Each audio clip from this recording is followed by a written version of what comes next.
Hello बच्चों, कैसे हैं आप लोग। आज का जो अपना वीडियो होगा वो संस्कृत ऑब्जेक्टिव होगा और ये किताब से 60 प्रश्न होंगे। ठीक है, एक वीडियो पहले ही ऑब्जेक्टिव का डाला जा चुका है, उसका लिंक मैं डिस्क्रिप्शन में डाल दूंगा। चलिए, ये अपना आखिरी सेट है संस्कृत का। ये दोनों सेट ही आपके एग्जाम के लिए महत्वपूर्ण है। इसके अलावे अब आपको कुछ और देखने की ज़रूरत नहीं पड़ेगी। पहला प्रश्न है अपना, मंगलम पाठ में कितने मंत्र हैं। तो देखो, मंगलम पाठ में 5 मंत्र हैं। ठीक है। दूसरा प्रश्न है, पाटलिपुत्र का वैभव समृद्ध था किसके समय। तो पाटलिपुत्र का यदि वैभव पूछता है तो वैभव अशोक के समय, और रक्षा व्यवस्था पूछा जाए तो वो चंद्रगुप्त मौर्य के समय। पटना नाम किस काल में प्रसिद्ध हुआ। तो पटना नाम जो है वो मध्य काल में प्रसिद्ध हुआ था। ठीक है। और पटना किस शब्द से बना है। तो पटना पतन शब्द से बना है। आलस्य को शत्रु मानते हैं। आपके ऑब्जेक्टिव में शत्रु को रिपु भी लिख सकता है। तो आलस्य को शत्रु कौन मानते हैं। तो नीतिकार, या ये पूछ सकता है कि नीतिकार जो है वो आलस्य को क्या मानते हैं। तो रिपु मानते हैं। आलसियों का प्रथम मत है। तो आलसियों का प्रथम मत क्या होगा। निर्गति, अर्थात कोई काम धाम नहीं करना। संस्कृत साहित्य है। तो संस्कृत साहित्य जो है वो विपुल है, बहुत ही विशाल है। मधुरा विजयम का रचना किया। तो मधुरा विजयम का जो रचना किया था वो गंगा देवी ने किया था। ठीक है। वरदाम्बिक परिणय जैसे चंपू काव्य का रचना किया। तो वरदाम्बिक परिणय जैसे चंपू काव्य का रचना किसने किया था। तिरुम लांबा ने किया था। ठीक है। तो यहाँ पे ऑप्शन नंबर ए हो जाएगा, तिरुम लांबा। भारत महिमा पाठ में पुराण के कितने पद हैं। तो भारत महिमा पाठ में पुराण से 2 पद लिए गए हैं। ठीक है, विष्णु पुराण से और भागवत पुराण से। पहला पद विष्णु पुराण से और दूसरा पद भागवत पुराण से। संस्कार में कितनी विद्या होती है। तो देखो, विद्या पूछा जाए तो 5, और संस्कारों की संख्या यदि पूछा जाता तो 16। पुंसवनम कौन सा संस्कार है। तो पुंसवनम जो है वो जन्म पूर्व का संस्कार है। शिष्य का गुरु के घर जाना संस्कार है। तो देखो, शिष्य जब गुरु के घर जाता था तो उसे हम उपनयन संस्कार कहते हैं, और जब शिष्य पढ़ाई कंप्लीट करने के बाद अपने घर आता था तो उसे समावर्तन संस्कार बोलते हैं। ठीक। अंत्येष्टि संस्कार होता है। तो अंत्येष्टि संस्कार मरने के बाद होता है। अपना जो अगला प्रश्न है, नीति श्लोका पाठ महाभारत के किस पर्व से लिया गया है। तो नीति श्लोका पाठ महाभारत के उद्योग पर्व से लिया गया है। क्षमा से किसकी प्राप्ति होती है। तो क्षमा से शांति की प्राप्ति होती है। ठीक है। अपयश को दूर करता है कौन। तो अपयश को विनय दूर करता है। राम प्रवेश राम की कुटिया रक्षा करती थी किससे। तो राम प्रवेश राम की कुटिया जो है केवल और केवल धूप से रक्षा करती थी। ठीक है। राम प्रवेश राम ने किसकी ख्याति बढ़ाई। तो राम प्रवेश राम ने किसकी ख्याति बढ़ाई थी। महाविद्यालय की। ठीक है।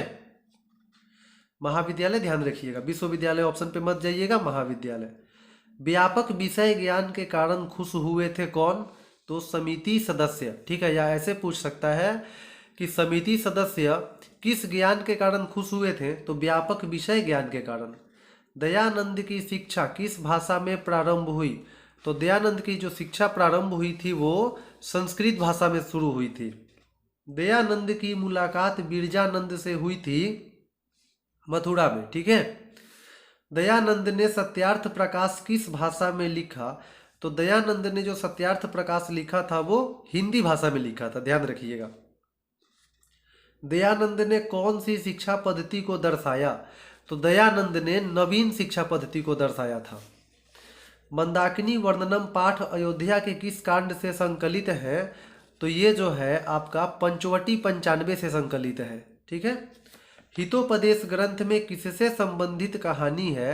तो हितोपदेश ग्रंथ में पशु पक्षी से संबंधित कहानी है। अपना जो अगला प्रश्न है वो है, बाघ ने किसका अध्ययन किया था। तो बाघ ने धर्मशास्त्र का अध्ययन किया था। ठीक है। महतराम भिक्षाम याचे, मतलब मुझे बहुत ज़्यादा भिक्षा चाहिए, ये बात किसने बोला था। तो आपने पढ़ा है, ये बात शक्र ने बोला था। ठीक है। न दातव्यम न दातव्यम, मतलब नहीं दीजिए नहीं दीजिए, ये बात किसने बोला था।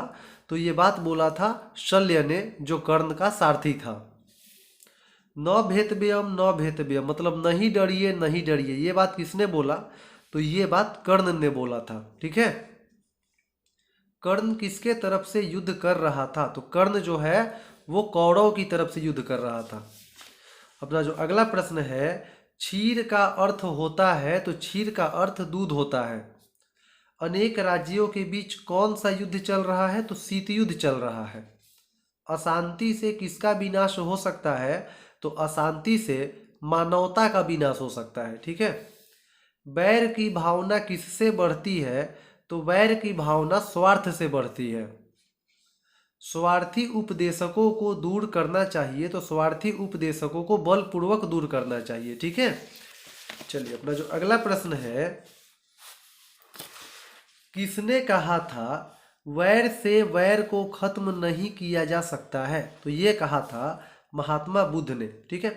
शास्त्र को आज क्या कहते हैं? तो शास्त्र को आज हम विषय कहते हैं या विषय के नाम से जानते हैं। वेदांग शास्त्र है, तो वेदांग शास्त्र 6 है। ठीक है। अगला प्रश्न है, निरुक्त के रचयिता है? तो निरुक्त के रचयिता है यास्क। ठीक है। और निरुक्त का काम है वेदों के अर्थ का बोध कराना। ठीक है। सूत्र ग्रंथ कौन है? तो सूत्र ग्रंथ जो है वो आपका कल्प है। ठीक है। सूत्र ग्रंथ कौन है? कल्प।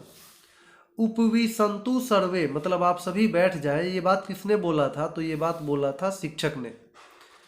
दर्शन शास्त्र है, तो दर्शन शास्त्र है 6। न्याय दर्शन के रचयिता है, तो न्याय दर्शन के रचयिता जो है वो गौतम है। ठीक है, गौतम। सांख्य दर्शन के रचयिता है, सांख्य दर्शन के रचयिता जो है वो कपिल है। नीति श्लोका पाठ में कितने श्लोक हैं? तो नीति श्लोका पाठ में 10 श्लोक है। मंदाकिनी वर्णनम पाठ में किसके काव्य शैली का वर्णन है? तो मंदाकिनी वर्णनम पाठ में वाल्मीकि के काव्य शैली का वर्णन है। विद्यापति ने मैथिली, संस्कृत तथा किन 3 भाषाओं में ग्रंथ रचना किया? तो विद्यापति को 3 भाषाओं की जानकारी थी, मैथिली, संस्कृत और औहट की। ठीक है, ध्यान रखेंगे, औहट। पुरुषार्थी की कथा है, तो पुरुषार्थी की कथा है कर्मवीर कथा। कर्ण कहाँ का राजा था? तो कर्ण जो है वो अंग देश का राजा था।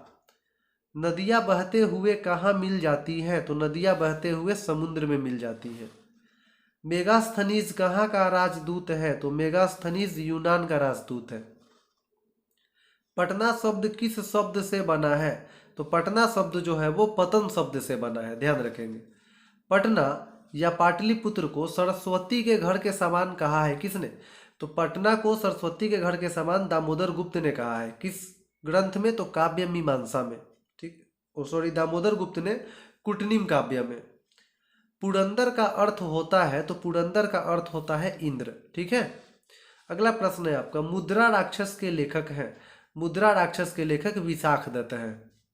हितोपदेश के लेखक हैं? तो हितोपदेश के लेखक कौन है? नारायण पंडित। और विद्यापति जो है वो अलस कथा के। ऋग्वेद में कितने ऋषिकाओं का वर्णन है? तो देखो, ऋग्वेद में 40 और अथर्ववेद पूछे तो 5।